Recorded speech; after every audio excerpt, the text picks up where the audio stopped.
오늘 본문의 말씀을 중심으로 해서요, 다시 일어나는 희망, 여호와.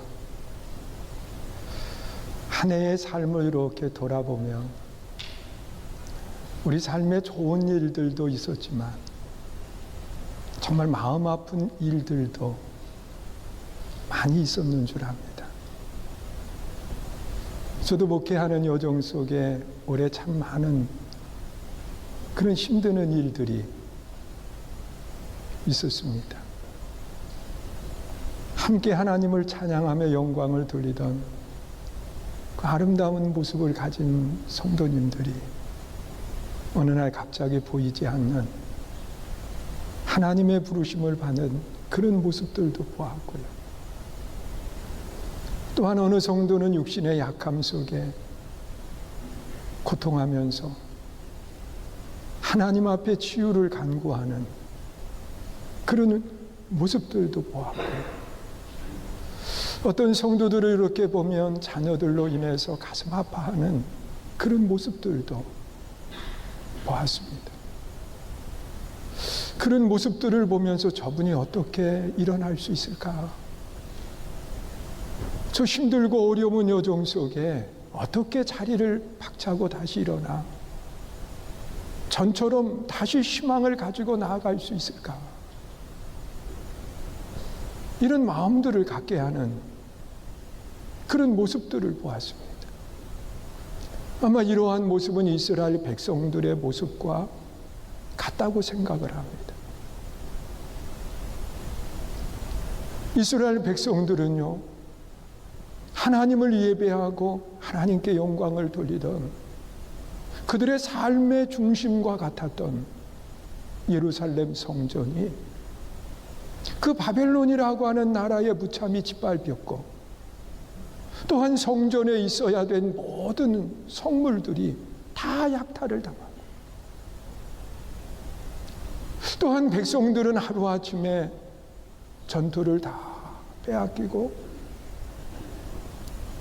먹을 양식조차 없는 상황으로 바꾸어졌고요.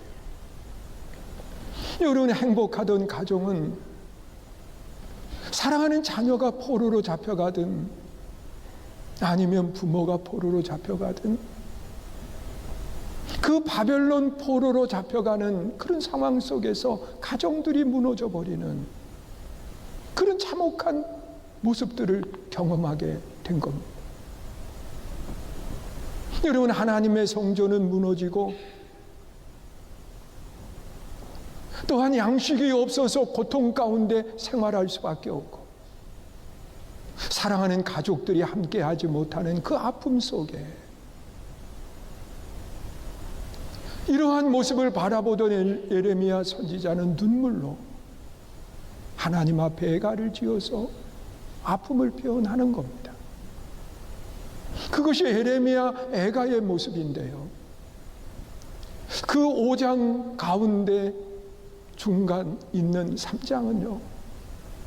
자, 이런 고난 속에도 예레미야 선지자는 희망을 노래하고 있어요. 여러분, 세상적인 기준으로 보면 다시 회복될 수 없는 모습인데 말입니다. 여러분, 그들의 상황이 바꾸어진 것은 하나도 없는 상황 속에서 이 예레미야 선지자는 희망의 노래를 부르는 거예요.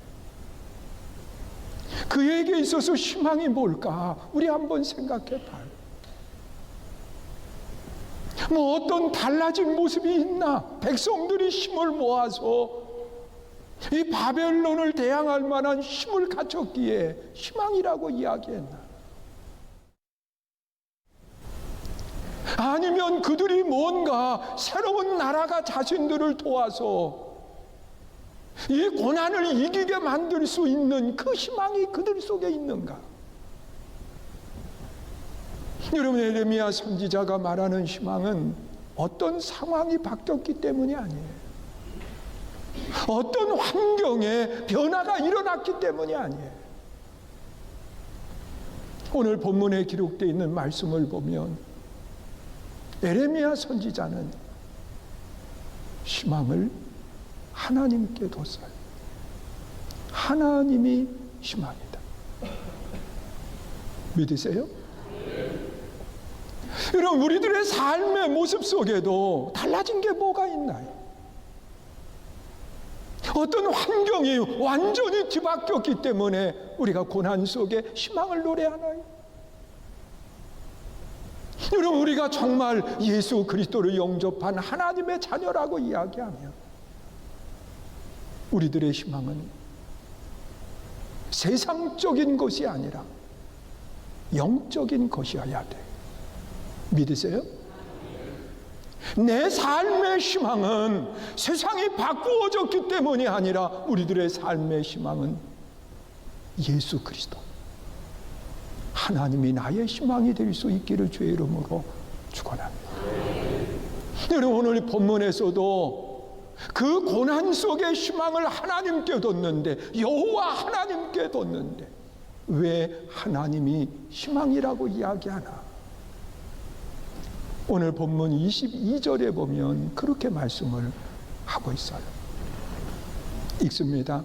여호와의 인자와 긍휼이 무궁하시고 우리가 진멸되지 아니합니다. 여러분, 바벨론의 포로가 되어서 모든 것을 다 빼앗겼죠. 그들이 진멸되지 않는 이유가 있다는 것. 그것은 하나님의 인자와 긍휼하심 때문이라 그렇게 이야기합니다. 네. 여러분, 어떠한 환경이 바뀌고 어떠한 상황이 바뀌고 어떤 힘 있는 사람이 나타나서 우리의 희망이라고 이야기하지 않고 하나님이 나의 희망이신데, 그 하나님은 어떤 분이냐? 인자하신 분이라 그렇게 이야기합니다. 여러분, 하나님의 인자하심,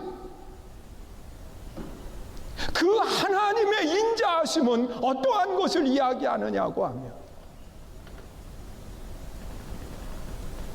여러분, 우리는 그대로 있지만 하나님은요, 우리를 생각하시는데 어떻게 생각하시느냐고 하면 있는 그대로의 모습 속에서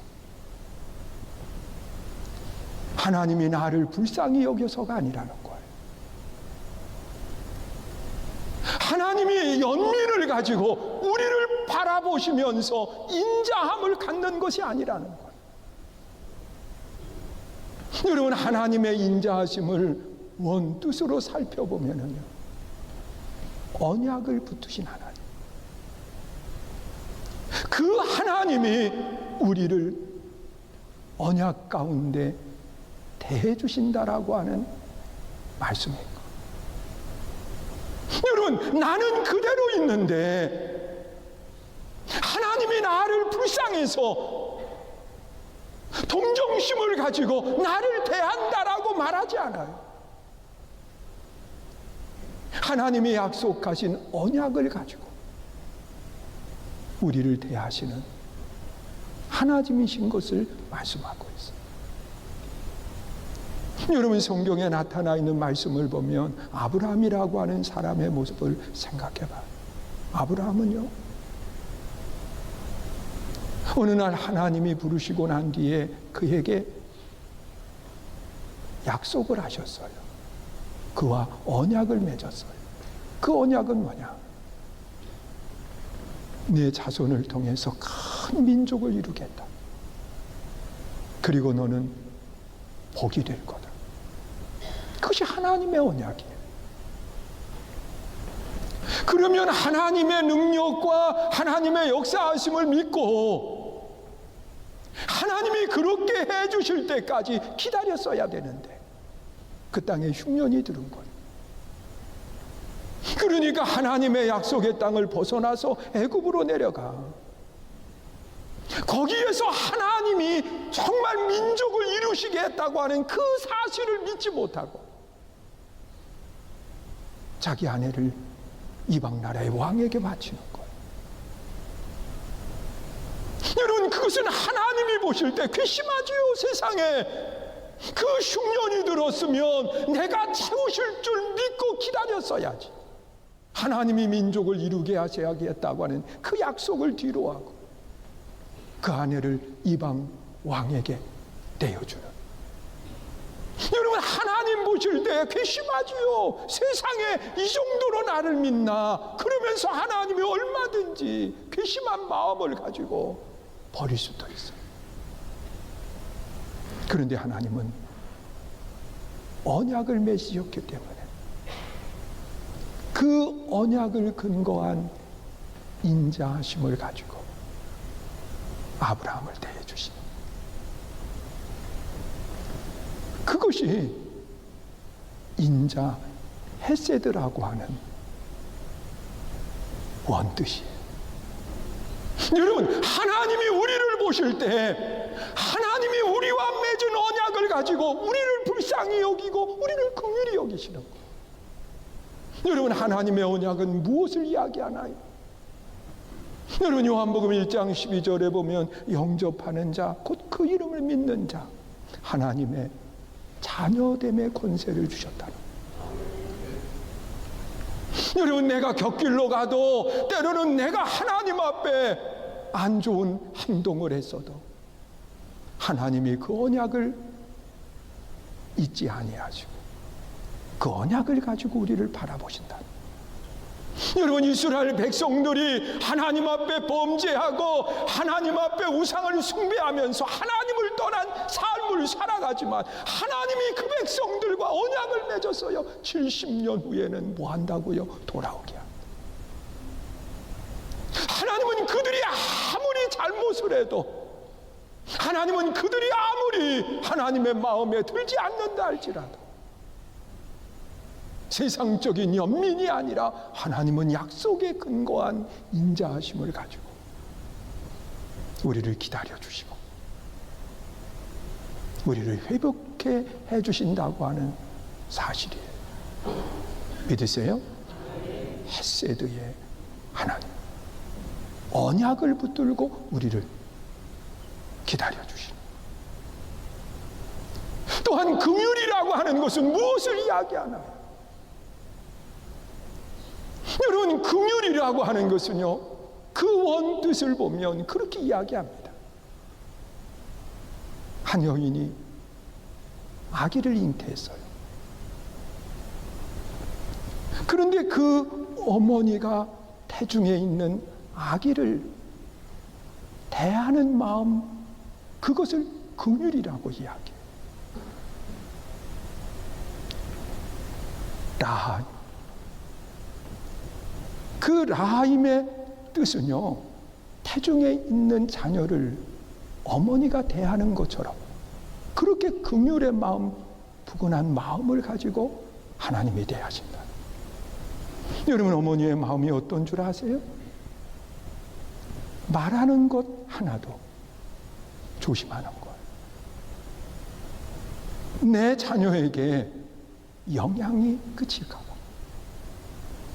여러분, 우리도 자녀를 대할 때에 내 말 한마디가 이 자녀로 인해서 아픔이 될까 봐 내가 희생을 해도 조심하는 거예요.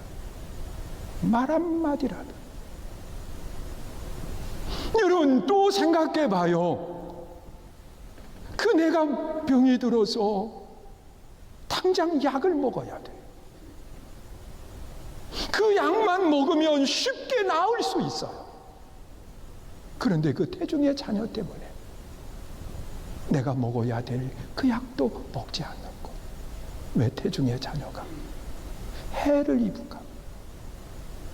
여러분, 이것은 하나님이 우리를 긍휼히 여기신다고 하는 것은 하나님의 위치에서의 긍휼이 아니라 내 위치 속에서 긍휼을 이야기하는 것. 그것이 하나님의 긍휼하심이 하나님의 백성들을 대하는 모습이라고 이야기합니다. 이것 때문에 우리는 오늘의 상황 속에 다시 일어날 희망이 되는 것.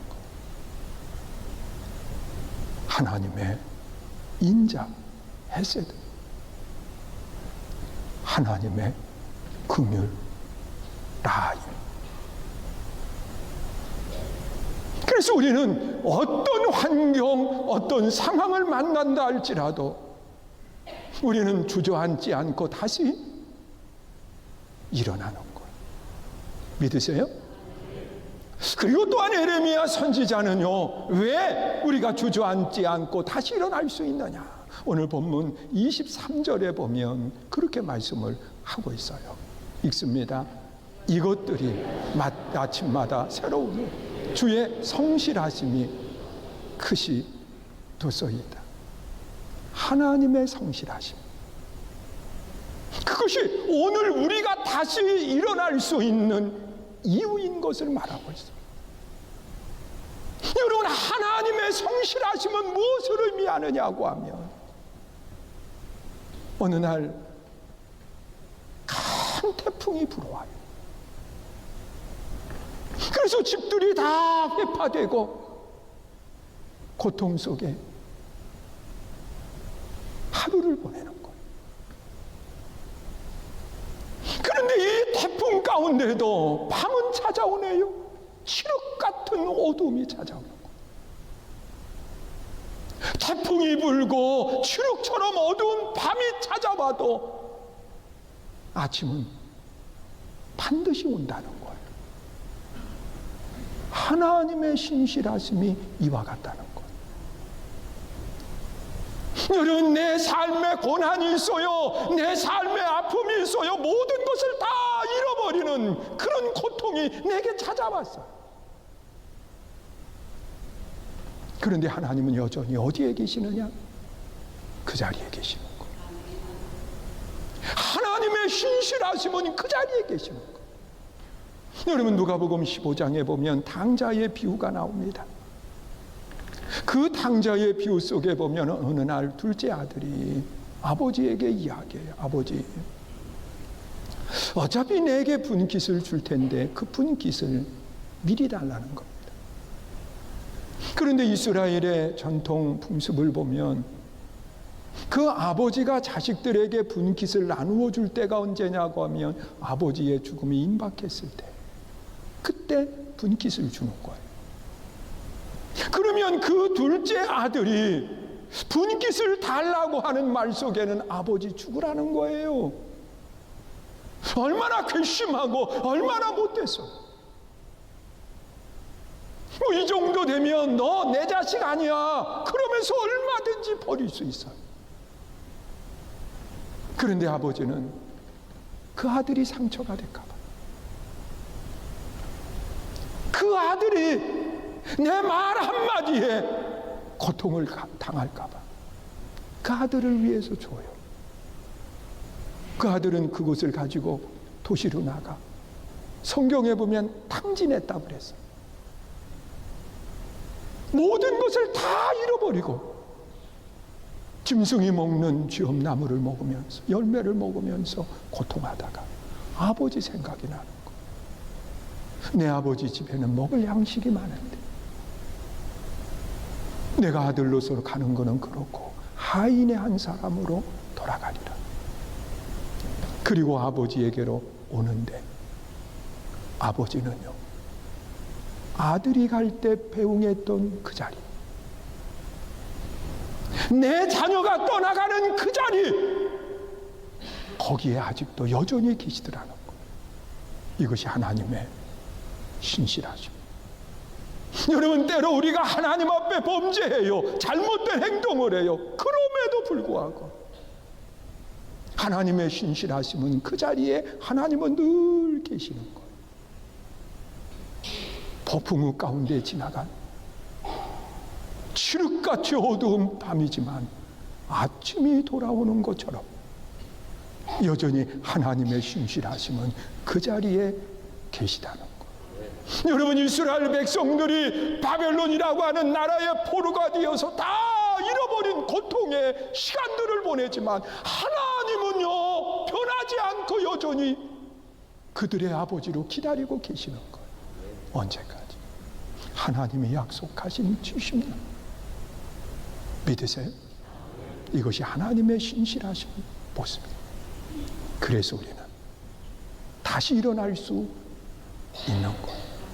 여러분, 내가 하나님 앞에 범죄하고 내가 하나님 앞에 잘못된 모습을 가졌다 할지라도 여전히 하나님은 그 자리에 위에서 나를 기다려주시고 언제든 내가 돌아올 때 죽었다 살아온 아들이라고 하면서 기쁨으로 나를 맞이해 주시는 그 신실하신 하나님, 그 하나님 때문에 우리는 다시 일어날 수 있는 걸 믿으세요? 그리고 또한 예레미야는 세 번째로 이야기하는 것이 있어요. 왜 우리가 다시 일어날 수 있느냐? 왜 여호와 하나님이 내 삶의 희망이 되는 거냐? 오늘 본문 24절 말씀 우리 한번 함께 보세요. 읽습니다. 시작.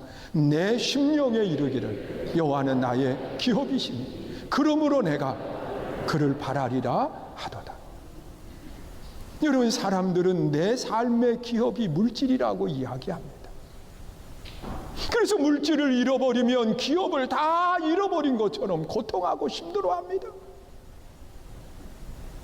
어느 사람은 내 삶의 기업을 직장이라고 이야기합니다. 여러분이 일터에서 내게 먹을 양식을 주고 일터에서 내가 일하면 대가를 받는다라고 하는 것 때문에 그것이 내 삶의 기업으로 생각을 합니다. 또한 어느 사람은 내 삶의 기업이 자녀라고 이야기합니다. 물론 성경에 나타나 있는 말씀을 보면 자녀가 내 삶의 기업이라고 이야기하지만 내 자녀 또한 내 삶의 온전한 기업은 아닙니다. 여러분, 오늘 우리 삶에 있어서 과연 내 삶의 기업이 되시는 분이 누군가 생각해 봐요. 예레미야 선지자는 내 삶의 기업은 하나님이시라고 그렇게 말씀을 하고 있어요. 하나님이 내 삶의 기업이 되신다는 거예요. 하나님이 기업이에요. 그래서 우리는 희망이 있는 거예요. 사랑하는 성도 여러분, 우리 한번 생각해 봐요. 오늘 여러분들의 희망은 뭔가요? 2025년도라고 하는 시간 속에 우리는 많은 것을 잃어버렸어요. 그러나 다시 여기서 주저앉는 것이 아니라 다시 일어나 새로운 한 해를 계획하고 새로운 한 해를 바라보면서 우리가 일어나 나아갑니다. 이유가 뭔가요? 헤세드의 하나님, 인자의 하나님 믿으세요? 하나님이 약속을 근거로 해서 나를 기다려주시고 나에게 자비를 베풀어 주시는 거예요. 헤세드의 하나님, 또한 긍휼의 하나님, 어머니가 태중에 있는 자녀를 우선으로 생각하는 그 긍휼, 그것이 하나님이에요. 그래서 우리는 일어나는 거예요. 또한 우리가 다시 일어날 수 있는 이유가 어디에 있나요? 하나님의 신실하심. 여러분, 태풍이 불고 칠흑 같은 어둠이 온다 할지라도 아침이 변함없이 찾아오는 것처럼 내가 모든 것을 잃어버리고 빈손 들고 오지만 여전히 하나님은 그 자리에 계시는 거예요. 믿으세요? 또한 우리의 삶에 왜 희망이 되느냐? 하나님이 나의 기업이에요. 여러분, 모든 것을 다 잃어버렸다 할지라도 하나님이 기업이시기 때문에 우리는 어떠한 상황 속에서도 낙심하지 않고 다시 일어날 수 있는 거예요. 이 사실을 기억하시면서 우리 앉은 자리에서 다시 일어날 수 있는 희망의 삶이 되시기를 축원합니다.